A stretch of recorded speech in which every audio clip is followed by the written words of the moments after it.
Hello, my name is Per Olsson. I am Associate Professor of Reactor Physics and I specialize in research on nuclear materials. I am responsible for the course in radiation damage in materials.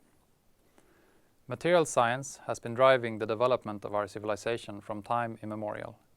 The mastery of matter and capability of developing more and more advanced materials has defined our ages, from stone through bronze to iron and finally to what may be termed the Silicon Age. For nuclear energy engineering, this is more true than ever. In nuclear power plants, we use materials made up from the entire table of elements. Metals are naturally important: the pressure vessel, the cladding, internals, steel solutes, the fuel itself, the transuranics, the fission products, the coolant, fusion fuel and structural materials, and we have to deal with problems such as oxidation, swelling and embrittlement.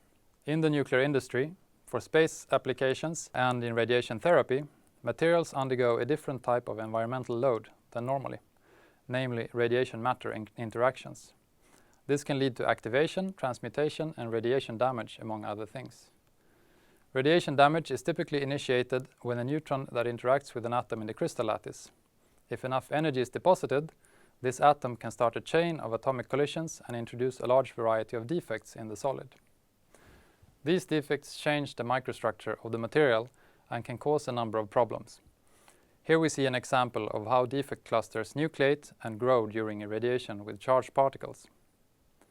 In this course, we will go through the basics of radiation material science and discuss critical issues for sustainability and for the development of innovative nuclear energy systems, from the point of view of the materials, the possibilities, limits and challenges. You will learn how to calculate the damage dose given the type of radiation and the material, how to perform simulations of defect generation and of the evolution of these defects, which is what finally affects the mechanical properties and the lifetime of a given component. You will learn how to interpret and assess experiments. We will be using lectures, seminars and computer exercises to achieve these goals.